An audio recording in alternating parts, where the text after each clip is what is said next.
Chapter 9. Am I not free? Am I not an apostle? Have I not seen Jesus our Lord?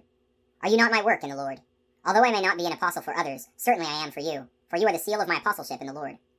My defense against those who would pass judgment on me is this: do we not have the right to eat and drink?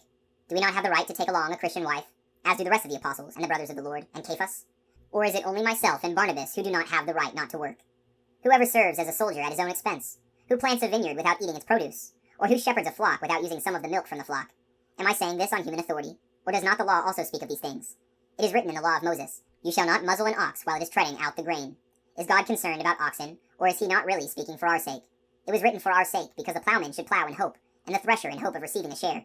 If we have sown spiritual seed for you, is it a great thing that we reap a material harvest from you? If others share this rightful claim on you, do not we still more? Yet we have not used this right. On the contrary, we endure everything, so as not to place an obstacle to the gospel of Christ. Do you not know that those who perform the temple services eat what belongs to the temple, and those who minister at the altar share in the sacrificial offerings? In the same way, the Lord ordered that those who preach the gospel should live by the gospel. I have not used any of these rights, however, nor do I write this, that it be done so in my case. I would rather die.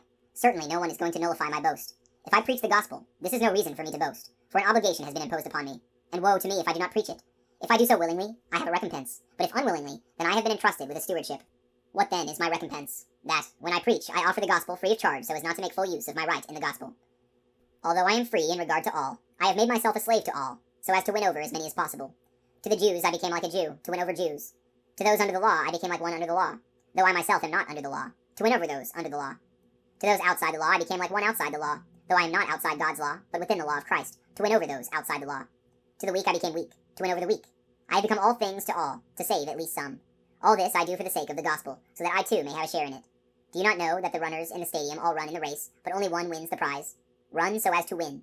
Every athlete exercises discipline in every way. They do it to win a perishable crown, but we an imperishable one. Thus I do not run aimlessly. I do not fight as if I were shadow boxing. No, I drive my body and train it, for fear that, after having preached to others, I myself should be disqualified.